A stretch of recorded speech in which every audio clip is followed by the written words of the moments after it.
nosso corpo, o templo do Espírito Santo. Não devemos abrigar no coração e nem nas ações o que nos pode tornar impuros aos olhos de Deus.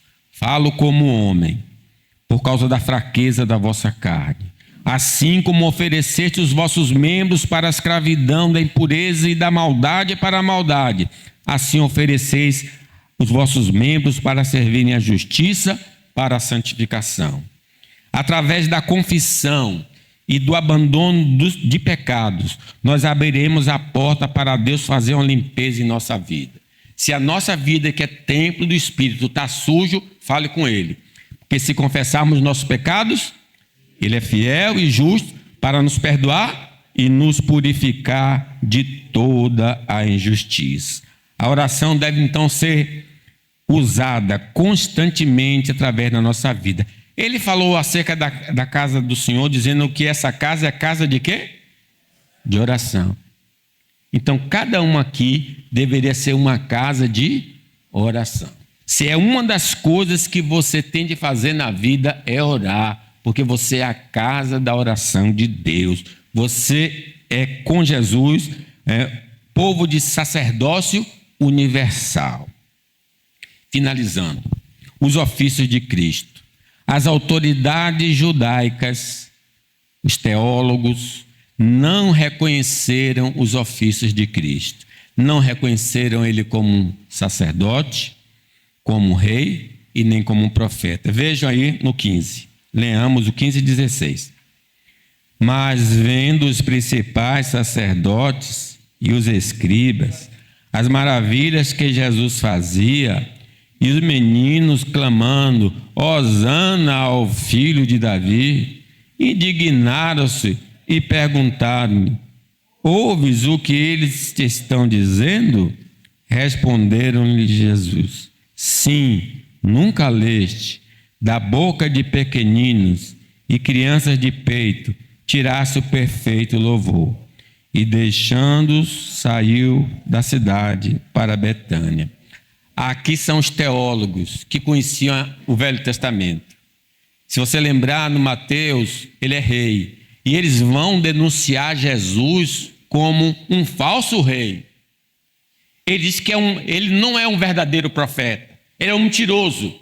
É um embusteiro. Ele é mentiroso. Diz que vai ressuscitar, tomar aqueles cuidados lá. Os líderes que conheciam as Escrituras não o reconheceram como um profeta, sacerdote e rei, mas as pessoas simples confessavam os seus ofícios. Bartimeu, o cego, Jesus, filho de Davi, tenha misericórdia de mim. A mulher cirofenícia, que tinha uma menina doente, Jesus, filho de Davi, tenha misericórdia de mim. O doutor não reconhece, mas os simples reconheciam a Jesus como filho, como um rei, como sacerdote, como um profeta.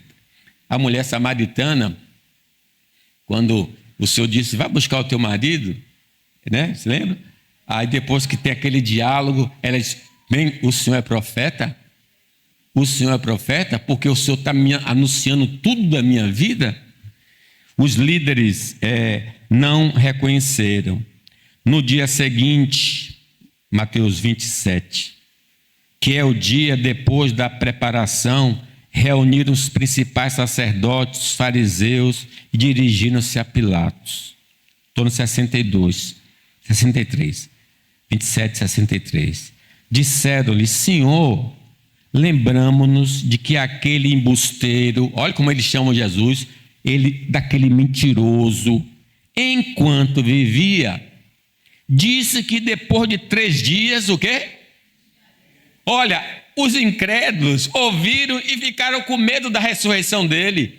Lembra que os discípulos não acreditaram nisso, mas eles ficaram com medo. Vejam, ordena, pois, que o sepulcro seja guardado com segurança até o 3º dia, para que não suceda que, vindo os discípulos, o roubem e depois digam ao povo, ressuscitou dos mortos, e será o último embuste pior do que o primeiro. Então eles estavam se protegendo, e eles depois vão confirmar isso aqui, né?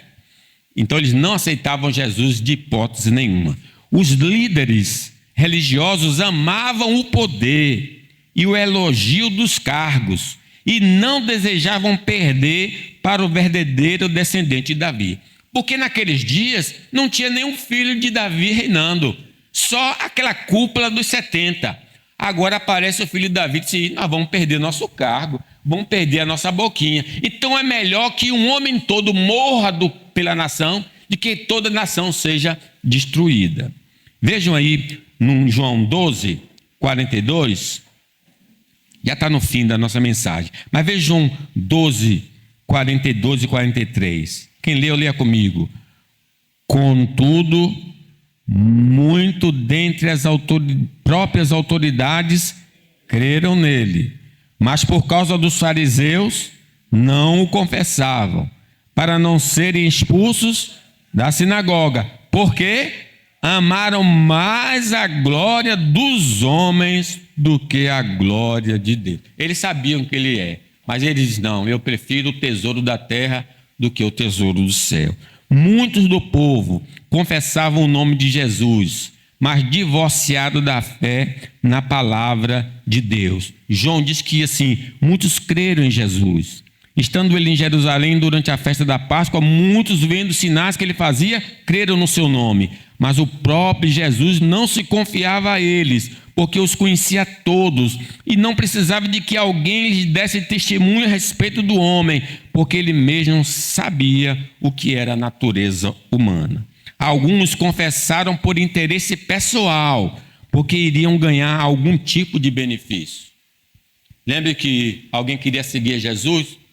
Aí Jesus cortou logo ele: olha, as raposas têm seus covis, as aves dos céus, ninhos, mas o Filho do Homem não tem onde reclinar a cabeça. Então havia um interesse por detrás, por seguir a Jesus, fama, glória, né? Outros confessam a Jesus, mas faziam parte do maligno e se tornariam falsos profetas, distorcendo a mensagem e tirando vantagem financeira dos ignorantes. Sim, muitos estão do lado de Jesus porque querem explorar o povo. Assim como no meio do povo surgiram falsos profetas, assim também haverá entre vós, na igreja, falsos mestres, os quais introduzirão dissimuladamente heresia destruidora, até o ponto de renegar o soberano Senhor que os resgatou. E muitos seguirão as suas práticas libertinas, e por causa deles será infamado o caminho da verdade. Meus irmãos, quais são os ofícios de Cristo? Jesus é o rei da igreja, Jesus é o profeta da igreja, Jesus é o sacerdote da igreja. Você não precisa mais de sacerdote, você não precisa mais de profeta, você não precisa mais de rei. Jesus é o seu rei, é o seu sacerdote, é o seu profeta. Se contente com ele. Que Deus nos abençoe.